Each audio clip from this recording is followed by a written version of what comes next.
Come on home. I don't want to hurt you bad. Whoa, whoa. Easy now. Free or die.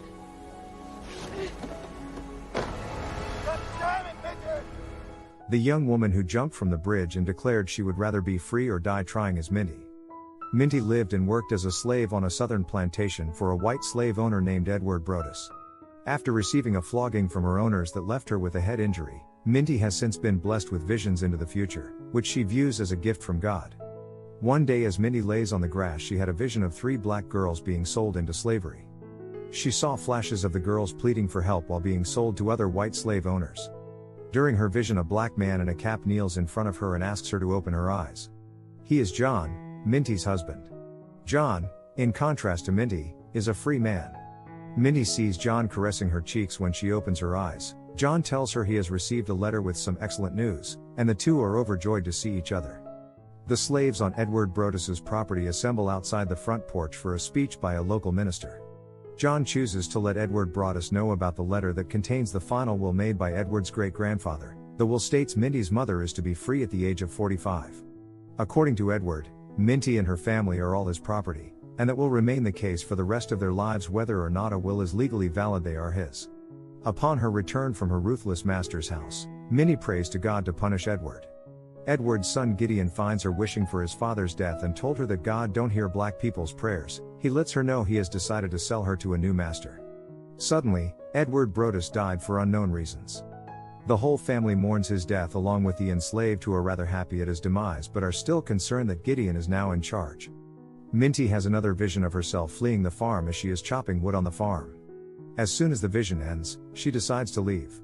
Since she is soon to be sold off to a new master and be separated from her husband and family, she has no reason to continue living on the farm. John tells her that he wants to flee with her after showing her a classified ad with her for sale. He is persuaded by Minty that he is a free man and that he risked losing it if they were discovered.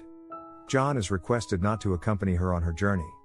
Minty makes the decision to hide while making one last song for her family members who are working on the farm while she runs away. They all returned her song and bid her farewell. Minty grabs a knife from the warehouse to protect herself and runs away from the Brodus farm. That evening, Gideon comes across John at an agricultural intersection. A messenger eventually alerts him about the absence of Minty. When Minty visits her father at his barn to say goodbye, she tells him about her decision and tells him that leaving the farm is her only option. Her father suggests that she go to the Reverend Green Church so that he can pray for her safety and journeying mercies. Gideon suspects John's involvement and brutally beats him for being unable to provide information about his wife's whereabouts. Gideon and his men then start searching for her. Minty rushes off to the church as her father bids her a tearful farewell. The church reverend cautions her against leaving because she has little chance of succeeding on her own in the long run, but she is adamant about her choice and is willing to risk her life to do it. She expresses to the reverend her desire for freedom, as he advises her to trust God and that fear is our adversary. He told her to follow the North Star. If there are no stars, it will direct her to follow the river. If you can't see the river, listen for the sound. When the river splits, cross the high bridge and proceed north. The reverend advises, if she does that she will get to Wilmington. Once she is there, she should look for a blacksmith named Thomas Garrett. Gideon visits Minty's father to ask questions about her whereabouts. Still, he learns nothing about her, and people on the farm vouch for her father's truthful nature. The next day Gideon goes into the wild with search dogs to hunt her down.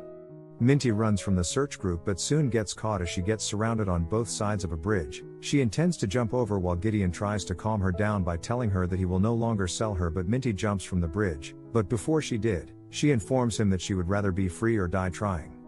Gideon keeps looking for Minty in the woods, but he can't locate any trails that might lead to her, so he assumes she drowned.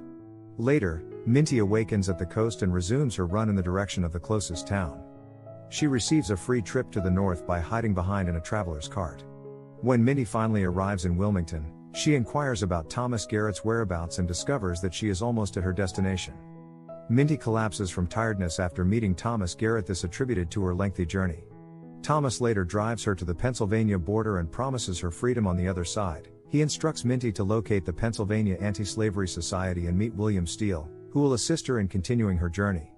As Minty moves toward her freedom, Thomas bids her farewell. Minty wanders aimlessly through the streets of Philadelphia and inquires about the anti-slavery movement. She locates William Steele and lets him know who she is. Mindy is greeted by William with wide arms and told that she is now a free woman. William informs her that she traveled more than 100 miles to win her freedom and allows her to choose a new name to commemorate this achievement. Mindy chooses the name Harriet Tubman for herself. When William asks Harriet about her history, she reveals that she was 13 years old when she sustained traumatic brain injuries. He occasionally hears from Harriet about her visions, and she informs him that they began as soon as her brain injury healed. After spending 2 months in bed, Harriet explains to William that the first vision she had was about sisters being sold. She explains to him that the vision appeared to her before it actually occurred. William records this information as potentially brain damage in a diary. Later, William brings Harriet to meet the establishment's boss Marie. Harriet's prior experiences are discussed as he introduces her to Marie and requests that she take care of her health. When Marie asks Harriet about her background, she found out about her husband John and how she wishes John was there to share in her newfound independence. Maria decides to support her in her endeavor and shares some tips and tactics with her that she might apply to her new quest to meet her husband in her liberated state. To ensure Harriet's safety on her journey, she gives her fake identification documents. While Gideon and his mother are preparing to sell some of their slaves to pay off debts, Harriet takes the train to visit John. She discovers her husband John at work, and they are both happy to see one another. She inquires as to why he failed to respond to her attempts to contact him via blackjacks. John informs her that he is remarried to a free new girl who is an exact match for him. He explains to Harriet how he prayed for her safety constantly and how the news of her drowning shattered him. Harriet challenges his love for her after becoming upset and saddened by John's remarriage. John accuses Harriet of not allowing him to join her on the runaway when she asks him to go. She questions God's decision to reveal the vision to him if all she had to accomplish was disappointment and heartache. She then passes out suddenly. Harriet has a vision of several black people racing over the fields. When she awakens, her father calls her name and is wearing a blindfold. Her father tells her that he must remain blindfolded and is not allowed to look at her. When Harriet goes to her father's barn, she realizes that John wasn't the one God wanted her to go to the Brodus farm for, but to free her family members. Her father informs her that her boys must go as soon as possible since the headmistress will sell them. The family leaves the property at night, including Harriet and her brothers. She is aware that the morning is just a few hours away, so if they want to survive the lengthy run that lies ahead of them, they must begin running right away. The next morning, Gideon requests a search after learning that 5 of his best slaves had vanished. Gideon leaves to do the search. A young black man is standing by, ready to provide information to Gideon in exchange for cash. Gideon addresses a young guy who is with his master and requests that they bring all the slaves without injury in exchange for a large sum of money. The men and Gideon start their quest. The young man eventually locates the area where Harriet and her companions are going. Harriet receives a second vision of potential danger. She warns the group that they won't be able to cross the bridge because danger is waiting for them there. They all wait patiently to catch up with her and the group. She begs the gang to follow her through the river, after changing the direction of their escape route. The group is reluctant to cross the river, but Harriet convinces them that it is secure, and they all do so. Finally arriving in Wilmington, Harriet Tubman and her family encounter William Steele, who grants them their newly acquired freedom.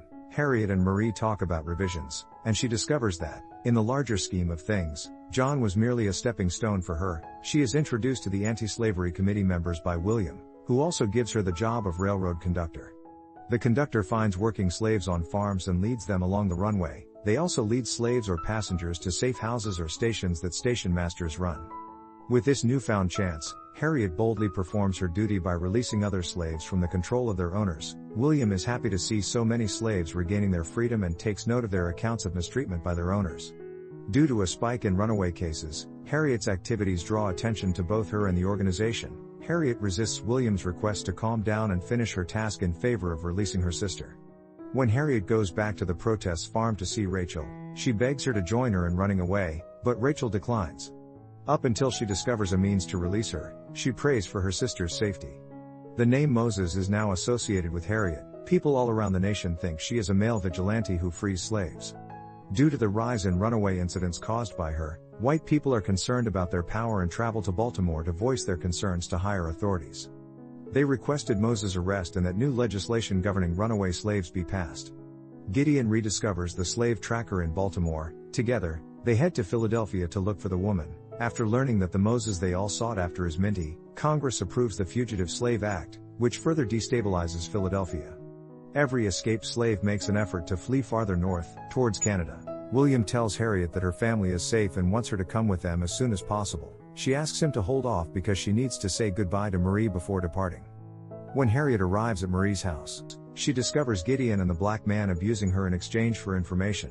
After the interrogation is over, the black man is mocked and called a traitor by Marie. After that, he kicks Marie in the face, and she passes away. Harriet is unable to save her. Marie was also hiding from her slave owners, who had come to Philadelphia to retrieve her in accordance with the city's new runaway slave regulations. Harriet is devastated by Marie's passing and tells William that Gideon killed her before boarding the ship. When Gideon comes to the harbor to take Harriet back with him, the crowd prevents him from going any further, so Harriet flees on the ship. She recalls the visions that had revealed the sea to her. She understands then that everything that has occurred was inevitable and that God had more in store for her. When she gets to Canada, when Reverend Green informs Harriet of the passing of her sister Rachel, she is heartbroken over yet another loved one. However, once Harriet travels to New York and the organization's members meet there to talk about future initiatives to aid slaves in America, they advise that the Civil War is the only way to repeal the Fugitive Slave Act. But Harriet argues that going to war may not be your only choice. She insists that members of the group do everything in their power to aid the slaves who are in desperate need of assistance rather than simply starting a fight because they have the means to do so. After seeing another vision of her father shortly after, Harriet decides to protect him from the Broaddus family. The arrest of Harriet's father is imminent on charges of sheltering fugitive slaves. William, a young black man, assists Harriet in her effort to save her parents. She requests that her parents to see Reverend Green so that he can help them spend some time at night in hiding. The residents of the town call Gideon to make up for their escaped slaves. As Gideon and his mother are harassed by the locals, the town knows that Moses is a runaway slave girl from the Broaddus farm. Planned actions taken by Harriet to remove her nephew from the Broaddus household the next day. With the assistance of a local girl, Harriet evades capture by crossing a bridge guarded by white locals while Gideon hunted for her. He realizes she has duped the watchful villagers and pursues her further north just as they are ready to make their final getaway. When Harriet notices Gideon looking for her, she chooses to fight him rather than flee. She sends Walter, the small boy, out to ensure the safety of her family before going outside to finally defeat Gideon. With their rifles pointed at each other, they stand in an open field. Gideon is asked to throw his rifle, but his quick response causes Harriet to shoot his hand. Gideon gives in, admits to having liked her since he was a child, and informs her that he is her owner.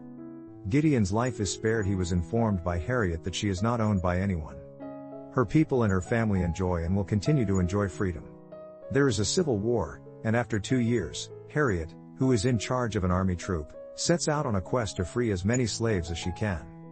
Harriet joined the Union forces as a spy during the American Civil War. Having 150 black troops under her command, she helped free more than 750 slaves. She was a courageous and tough woman, one of the few in U.S. history to command an armed expedition. Thank you for watching. To support the channel, please like and subscribe.